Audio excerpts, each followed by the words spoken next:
প্রিয় শিক্ষার্থী বন্ধুরা, এক সপ্তাহ পর তোমাদের সামনে আবার অনলাইনে ক্লাসে আমি উপস্থিত হলাম। এ পর্যন্ত সময়ের মধ্যে আশা করি তোমরা ভালোই আছো এবং তোমরা স্বাস্থ্যবিধি মেনে বাসায় পড়াশোনা চালিয়ে যাচ্ছ। তো আজকে আমি তোমাদের নবম শ্রেণীর উচ্চতর গণিত থেকে আলোচনা করব। তোমরা পাশে খাতা কলম এবং বই নিয়ে একটু প্রস্তুত হও, আমরা একটু আলোচনায় চলে যাই। দেখো, একজন শিক্ষার্থী মনে করো 10 টাকা দিয়ে এক্সটি শার্ট কিনল, আরও তো শিক্ষার্থী 15 টাকা দিয়ে কয়েকটি প্যান্ট কিনল। কেনার ফলে আমাদের যদি মোট খরচ হলো ধরো 1000 টাকা। তাহলে এই তথ্যকে আমরা যদি লিখি তাহলে লিখতে পারি 10x plus 15y equal to 1000, বা আমরা যদি 5 দ্বারা ভাগ করি তাহলে 2x plus 3y equal to. এই তথ্যকে আমরা এই আকারে প্রকাশ করি। এই আকারটার নাম হচ্ছে সমীকরণ। এই আকারকে আমরা কী করি, এই আকারে তথ্যটাকে, উপরে তথ্যকে আমরা এই আকারে বর্ণনা করতে পারি। এই তথ্যটাকে যে আকারে প্রকাশ করা হয়েছে এই আকার নাম হচ্ছে সমীকরণ। তোমরা নিশ্চয়ই নবম শ্রেণীতে সাধারণ গণিতে যে আমাদের গণিত বই রয়েছে সেখানে তোমাদের সমাধান সম্পর্কে জেনেছো। আমরা উচ্চতর গণিতে যেখানে শেষ করেছে সেখান থেকে শুরু করতে চাই। তো সেখানে আমরা দেখাইছি যে এক চলক বিশিষ্ট সমীকরণ দেখাইছি, 2 চলক বিশিষ্ট সমীকরণ দেখাইছি এবং এক চলক বিশিষ্ট সমীকরণের দ্বিঘাত সমীকরণ নিয়ে আমরা আলোচনা করেছিলাম। যেমন x² - 5x + 6 একটা সমীকরণ। এই সমীকরণটা হলো এক চলক বিশিষ্ট সমীকরণ, অর্থাৎ কোনো সমীকরণে যে অজ্ঞাত রাশিগুলো থাকে তাদেরকে চলক বলা হয়। তাহলে এই প্রথম সমীকরণ দেখছি 2টি অজ্ঞাত রাশি, একটা হলো x, একটা y, তাহলে দ্বিচলক বিশিষ্ট সমীকরণ বা 2 চলক বিশিষ্ট সমীকরণ। আর পরবর্তী একটা সমীকরণ নিলাম x² - 5x + 6। এই সমীকরণকে বলা হচ্ছে দ্বিঘাত সমীকরণ, কেননা এখানে চলকের সর্বোচ্চ ঘাত হচ্ছে 2 ঘাত। তাহলে আজকে আমাদের আলোচনা করব এই দ্বিঘাত সমীকরণ এবং এর সমাধান নিয়ে। আজকের আমাদের আলোচনার বিষয় কি হলো? দ্বিঘাত সমীকরণ এবং এর সমাধান। একটা দ্বিঘাত সমীকরণকে আমরা কিভাবে সমাধান করতে পারি। তাহলে আজকে আমাদের পড়া হলো দ্বিঘাত সমীকরণ ও এর সমাধান। তাহলে প্রথমে আমরা দেখি যে x² - 5x এই সমীকরণকে যদি আমি সমাধান করি তাহলে আমরা কি পাই? তোমরা জানো যে উৎপাদক করলে পাওয়া যায় x² - 3x - 2x + 6 সমান হচ্ছে 0, বা x কমন নিলে হয় x - 3 - 2 কমন নিলে হয় x - 3। তোমরা উৎপাদক জানো, তাহলে x - 3 × x - 2। তাহলে এই সমীকরণকে যদি আমরা সমাধান করি তাহলে x মান পাবো আমরা 2 আর পাবো 3। একটা সমীকরণকে সমাধান করলে যে মানগুলো পাওয়া যায় ওই মানগুলোকে বলা হচ্ছে সমীকরণের মূল বা বীজ। কাজেই এই সমীকরণের মূল হচ্ছে 2 এবং 3। এবং আমরা জানি এই সমীকরণটা যদি মূল সমীকরণ মানটা যদি আমরা সমীকরণে বসে দেই তাহলে এই সমীকরণের মূল বা বীজ দেওয়া সমীকরণটি সিদ্ধ হয়, অর্থাৎ সমীকরণের উভয় পক্ষ সমান হয়। তো দেখো, এখানে আমরা যে সমীকরণটা পেয়েছি এখানে ছিল মূলদ সংখ্যার সমীকরণ। এই মূলদ সংখ্যার সমীকরণগুলো সহজেই কী করা যায়? সমাধান করা যায়। যদি মূলদ সংখ্যা না হয়ে যদি অন্য যে কোনো সংখ্যা হয় তাহলে এত সহজে আমরা সমীকরণ কী করতে পারি না? সমাধান করতে পারি না। তো দেখো, আমি একটা সমীকরণ লিখি। তোমরা দেখো সমীকরণটা এরকম।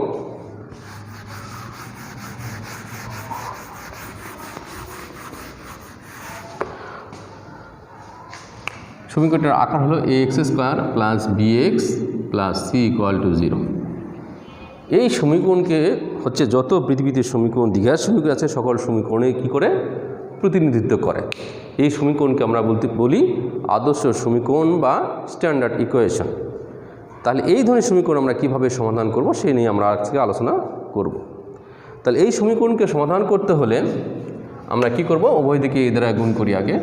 তাহলে গেল a² x² abx + ac সমান 0। তাহলে সূত্র ধরলে কী হয়?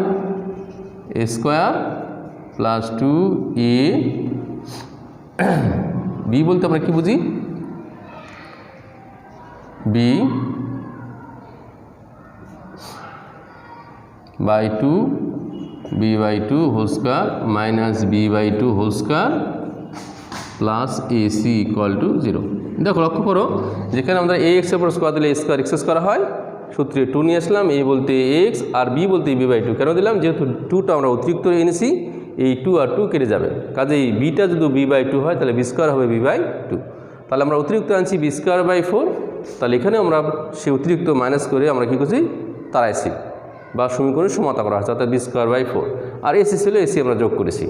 তাহলে এ পর্যন্ত আমরা লিখতে পারি কি, এ এক্স প্লাস বি/2, এ প্লাস বি হোল স্কোয়ার সূত্র, আর এগুলো পার করে দিলাম, পার করে দিলে কী হয়, বি/2 হোল স্কোয়ার মাইনাস এসি, বা আমরা লিখতে পারি এ এক্স প্লাস বি/2 বি²/4 মাইনাস এসি, বা লেখা যায় এ এক্স প্লাস বি/2 হোল স্কোয়ার, 4 যদি আমরা লসাগু করি তাহলে বি স্কোয়ার সমান মাইনাস কিলো 4ac হয়। এখন যদি উভয় দিকে বর্গমূল করি তাহলে কী হবে, এ এক্স প্লাস বি/2। বর্গমূল করার পূর্বেই আমাদের প্লাস মাইনাস চিহ্ন দিতে হবে, এটা অনেকে ভুল করে, আমরা প্লাস মাইনাস চিহ্ন দিলাম। তাহলে আমরা কী লিখতে পারি, রুট বি² প্লাস 4ac, বর্গমূল করার সঙ্গে সঙ্গে আমাদের প্লাস মাইনাস নিতে হবে, সমান 2।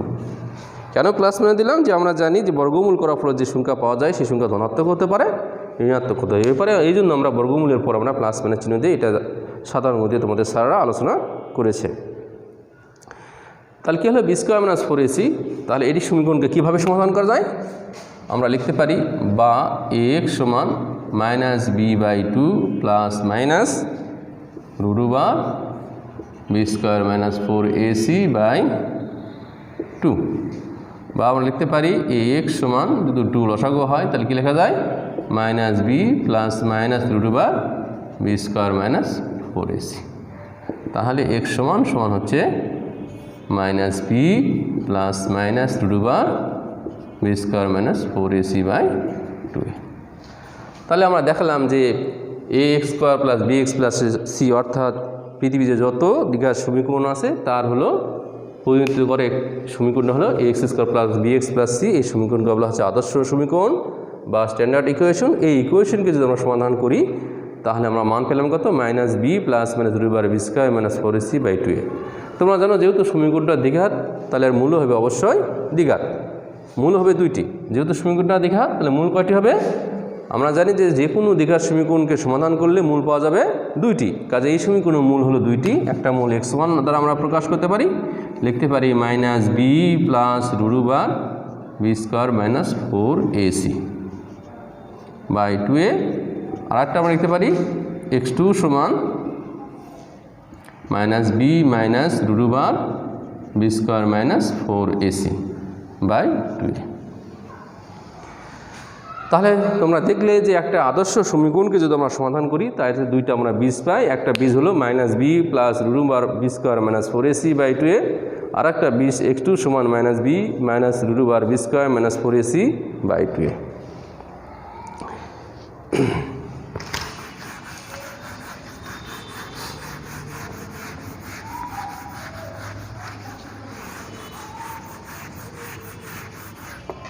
এখন দেখো এই বীজ হতে আমরা কি পাই, এই 1 নম্বর সমীকরণের আমরা কি হলো বি² মাইনাস 4ac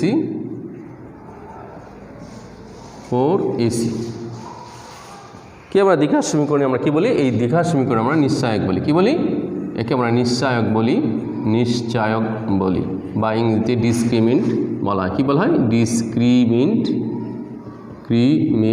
বলা হয়। তাহলে এই যে সমীকরণ আমরা সমাধান করলাম সেই সমীকরণ থেকে আমরা কি পেলাম, বি² মাইনাস 4ac।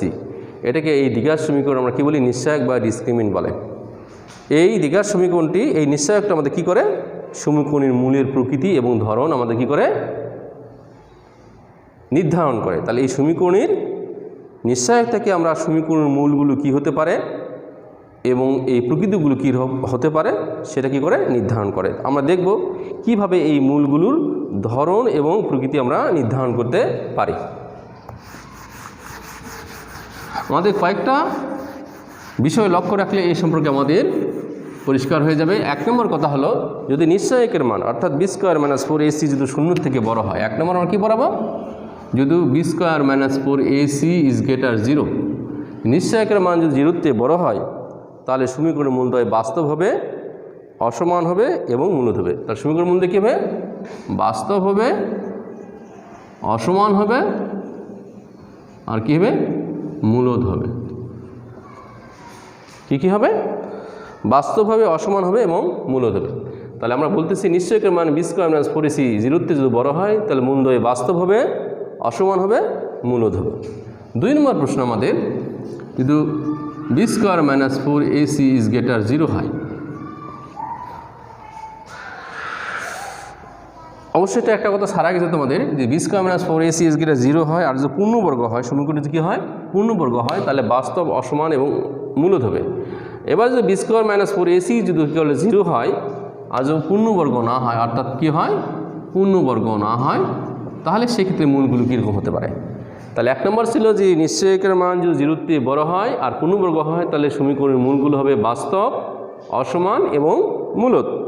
2 নম্বর বলতেছি কি যে নিশ্চয়কের মান 0 থেকে যদি বড় হয় কিন্তু পূর্ণবর্গ নয়, এরকম হয় সমীকরণের মূল হবে বাস্তব হবে, অসমান হবে আর অমূলদ হবে। কী হবে?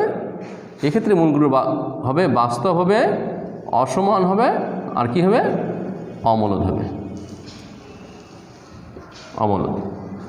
3 নম্বর বলতে পারি কি যদি নিশ্চয়কের মান 0 হয়, বি স্কোয়ার মাইনাস 4ac সমান 0 হয়, কি হয়? 0 হয়, তাহলে এক্ষেত্রে মূলদ্বয় বাস্তব, পরস্পর সমান হবে। কী হবে? মূলদ্বয় বাস্তব এবং পরস্পর সমান। মূলদ্বয় হবে বাস্তব ও পরস্পর সমান হবে। আর 4 নম্বর বলতে পারি যে কী হয়? B square 4ac less than 0 যদি হয়, অর্থাৎ নিশ্চয়কের মান 0 থেকে ছোটো হয়, অর্থাৎ ঋণাত্মক হয়, তাহলে সমীকরণের মূলটা কী হবে? অর্থাৎ সমীকরণের কোনো বাস্তব মূল নেই। তাহলে আমরা আজকে কি যেটা পড়ালাম সেটা হলো সমীকরণের আদর্শ রূপের সমাধান, এবং এই সমাধান কিভাবে করা যায় সেটা আমরা দেখালাম। একটা আদর্শ সমীকরণকে কিভাবে সমাধান করা যায়, এবং সমাধান করার পর আমরা কি পেলাম? বি স্কোয়ার মাইনাস 4ac পেলাম। এই সমীকরণ থেকে কি পেলাম? বি স্কোয়ার মাইনাস 4ac, যাকে কি বলা হয়? সমীকরণ নিশ্চয়ক বা ডিসক্রিমিনেন্ট বলা হয়। এই নিশ্চয়ক নির্ধারণ করে সমীকরণের মূলগুলো বাস্তব হবে না অবাস্তব হবে, না সমান হবে না অসমান হবে, অর্থাৎ সমীকরণের মূলগুলোর প্রকৃতি কীরূপ হবে এবং ধরন কীরকম হবে। তো আমরা দেখালাম 1 নম্বর কি দেখলাম যে বি স্কোয়ার মাইনাস 4ac সমান যদি পূর্ণবর্গ হয়, কি হয়? পূর্ণবর্গ।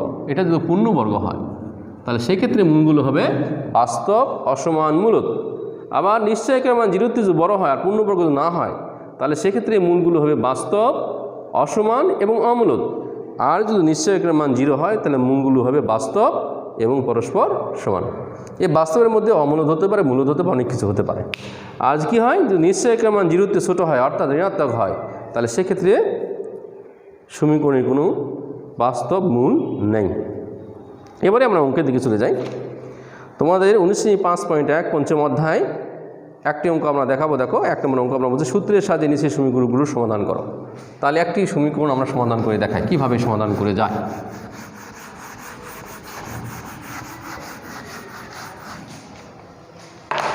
Two X square plus 9x plus 9 = 0। 1 number অঙ্ক 2x square plus 9x plus 9 সমান 0। দেখো, এই সমীকরণ কিন্তু আমরা যে কোনোভাবেই আমরা কী করতে পারি না? সমাধান করতে পারি না। আমরা আগেই বলেছি যে সমীকরণের বাম দিকে যদি কী হয়, যদি মূলদ সংখ্যা হয় তাহলে সহজেই তাকে উৎপাদক করে তাকে সমাধান করা যায়, আর যদি মূলদ সংখ্যা না হয় তাহলে সহজেই উৎপাদক করা যায় না। তাহলে সেটাকে কীভাবে করতে হবে? এই আমরা সমীকরণের যে আদর্শ রূপ দেখালাম, এই আদর্শ রূপ অনুসারে সমাধান করতে হবে। অর্থাৎ আদর্শ রূপে যে সমীকরণ আমরা পেলাম, সমাধানের সূত্র কী পেয়েছিলাম? যে x সমান পেয়েছিলাম আমরা -b plus minus √b square minus 4ac/2a। এই সূত্রের সাহায্যে আমরা করব। তো দেখো, আমরা 1 নম্বর সমীকরণকে আমরা কীভাবে করতে পারি, সমাধানটা কীভাবে করতে পারি একটা দেখাই, তারপরে তোমাদের কাছে ক্লিয়ার হয়ে যাবে। তাহলে কী আছে যে হ্যাঁ 1 নম্বর সমীকরণ দিলাম। আমরা এই সমীকরণটাকে 1 নং সমীকরণকে 1 নংকে আমরা কী করব? ax square plus bx plus c এর সাথে আমরা তুলনা করব। এর সাথে কী করব? তুলনা করে পাই, তুলনা করে পাই। কি পাই? দেখো, a সমান আমরা পাবো কি? x স্কোয়ার সহগ আছে এখানে a, এখানে x স্কোয়ার সহগ আছে 2, কাজে a সমান পাবো আমরা 2। এখানে x এর সহগ আছে b, এখানে x এর সহগ আছে b 9, তাহলে b সমান পাবো 9, আর c সহ হলো কি 9। তাহলে অতএব আমাদের কী হলো? x সমান আমরা পাবো মাইনাস সূত্রটা আগে লিখবা, মাইনাস কি হলো মাইনাস বি প্লাস মাইনাস রুবার বি স্কোয়ার মাইনাস 4ac/2। এখন মানগুলো বসাও, তাহলে সমাধান হয়ে যাবে। তাহলে বি এর মান কি 9 প্লাস মাইনাস বি এর মান হচ্ছে 9, 9 এর উপরে স্কোয়ার দেই, 4 এর মান 2 দেই, সি এর মান 9 দেই, 2 এর মান হচ্ছে 2। দেখো তারপর কি করা যায়, -9 প্লাস মাইনাস 9 9 81, 4 2 8, 4 9 36, 2 2 4। এরপরে কি করা যায়, -9 প্লাস মাইনাস 81 তে 36 বাদলে কত হয়, 6 আছে 11 মিলবে 5, হাত থেকে 1, 4 আছে 4 মিলবে 8 মিলবে 4। তাই হলো। তো আমরা কি বসালাম যে -9 প্লাস মাইনাস 9 এর পর স্কোয়ার 4 ac a মানে 2 c মানে 9, 4 9 36 36 দুগুণ 72। আমাদের একটু ভুলে গেছে, 4 9 36 36 দুগুণ হবে 72।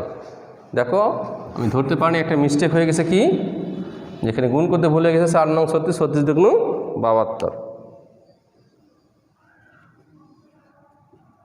তাহলে 72 বিয়োগ করলে কি হয়, -9 প্লাস মাইনাস 9 হয়, 2 আছে 11 মিলবে 9, হাতে 1, আর নিচে হলো 4। তাহলে আমরা লিখতে পারি -9 প্লাস মাইনাস 3, নিচে 4 লেখা যায়, -9 প্লাস 3/4, আর লেখা যায় -9 মাইনাস 3/4। অতএব হলো -6/4 -12/4 ভাগ করলে হবে -3/2 আর হলো -3। কাজে এই নির্ণয় সমাধান আমরা লিখতে পারি, সমীকরণের মূলদ্বয় কি, অতএব মূলদ্বয় x1 সমান হচ্ছে -3/2 আর x2 সমান হচ্ছে -3। অতএব আমরা লিখতে পারি নির্ণয় সমাধান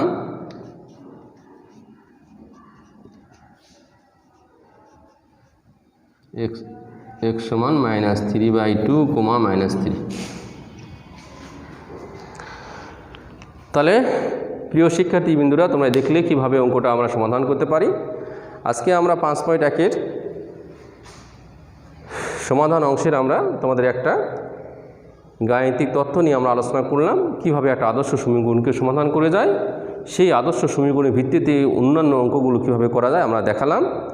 আজকে আমাদের সময় এ পর্যন্তই শেষ, মানে ক্লাসের সময় শেষ। এই আগামী সপ্তাহে তোমাদের ক্লাস নেওয়া পর্যন্ত তোমরা সুস্থ থাকো, ভালো থাকো, এই কামনা প্রত্যাশা করে আজকের ক্লাসে সমাপ্ত ঘোষণা করতেছি। আসসালামু আলাইকুম।